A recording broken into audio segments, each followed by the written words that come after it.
European space agency பிளட்டோ என்ற ஒரு விண்கலத்தினை 26 தொலைநோக்கிகளுடன் விண்ணிற்கு மிக விரைவில் அனுப்ப உள்ளது. இதன் முக்கியமான ஒரு நோக்கம் என்னவென்றால், எமது பூமியை மாதிரியே, அச்சொட்டாக பூமியை மாதிரியே எக்ஸோபிளானட்களை கண்டுபிடிப்பது, அவற்றை தரம் பிரிப்பது.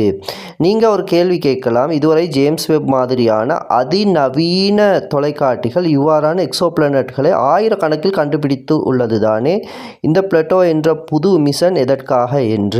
அதற்கான விடை என்ன தெரியுமா? இந்த பிளட்டோ என்ற மிஷன் முற்று முழுதாக பூமியை மாதிரி உள்ள கிரகங்களை மட்டுமே கண்டுபிடிக்கும். ஆனால் ஜேம்ஸ் வெப் மாதிரியான தொலைக்காட்டிகள் கண்டுபிடித்துள்ள அதிகமான கிரகங்கள் எமது ஜூபிட்டர் மாதிரி அல்லது ஜூபிட்டரை விட பெரிய கிரகங்கள் தான். அதில் பூமி மாதிரியான கிரகங்கள் சொற்ப அளவில் தான் உண்டு. மேலும் இந்த ஜேம்ஸ் வெப் மாதிரியான தொலைக்காட்டிகள் அதிநவீன தொழில்நுட்பத்தினை பயன்படுத்தினாலும் கூட அது 100க்கு 100 பூமி மாதிரி பிளானட்களை கண்டுபிடிக்க வேண்டும் என்ற ஒரு நோக்கத்தில் மட்டும் வடிவமைக்கப்பட்டது அல்ல. ஆகவே இந்த யூரோப்பியன் ஸ்பேஸ் ஏஜென்சி இப்பொழுது உருவாக்கியுள்ள இந்த பிளட்டோ என்ற விண்கலமானது 26 தனித்தனி கேமராக்களை கொண்டு செல்கின்றது. அந்த 26 கேமராக்களையும் பயன்படுத்தி ஒருங்கே அது பூமி மாதிரியாக உள்ள பிளானட்களை மட்டுமே கண்டுபிடிக்கும். சைஸும் பூமி மாதிரியாக இருக்க வேண்டும், ராக்கி பிளானட்டாக இருக்க வேண்டும்.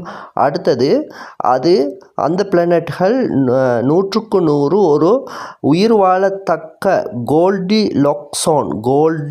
லாக்ஸோன் என்று கூறுவாங்க, லிக்விட் வாட்டர் காணப்படும் அந்த பிரதேசத்தில் காணப்பட வேண்டும். இவ்வாறானதை ஆட்டோமேட்டிக்காக இது கண்டுபிடிக்கும் ஆற்றல் கொண்டது.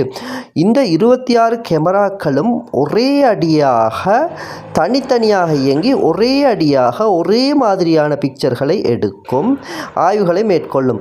அடுத்தது இது ட்ரெடிஷனல் மெத்தட் பயன்படுத்தாமல் வைப்ரேஷன் ஆஃப் ஸ்டார்ஸ் என்ற மெத்தடினை கண்டுபிடிக்கின்றது, உபயோகிக்கின்றது.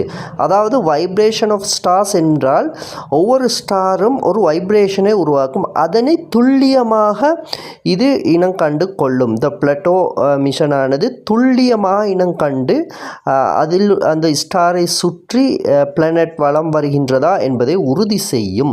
உறுதி செய்தால் அது பூமி மாதிரியானதா, சைஸும் பூமி மாதிரியானது, அடுத்தது அது வலம் வரும் அந்த இடமும் லிக்விட் வாட்டர் காணப்படும் அந்த இடமா என்பதை உறுதி செய்த பிறகே அதனை குறித்து மேலதிக ஆய்வுகளை மேற்கொள்ளும்.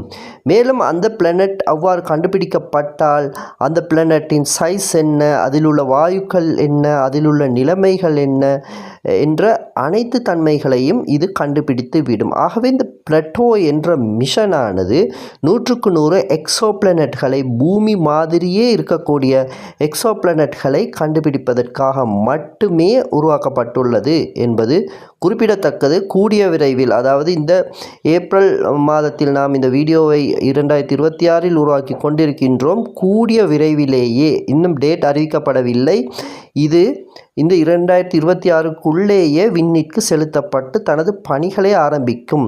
எனவே எர்த் 2.0 என்ற மனிதனது கனவு மிக கூடிய சீக்கிரத்திலேயே நனவாகும் என்றுதான் இந்த மிஷனின் மூலம் நாம் எதிர்பார்க்கலாம். தொடர்ந்தும் இணைந்திருங்க இவ்வாறான புத்தம் புதிய வானவியல் அப்டேட்களுக்காக.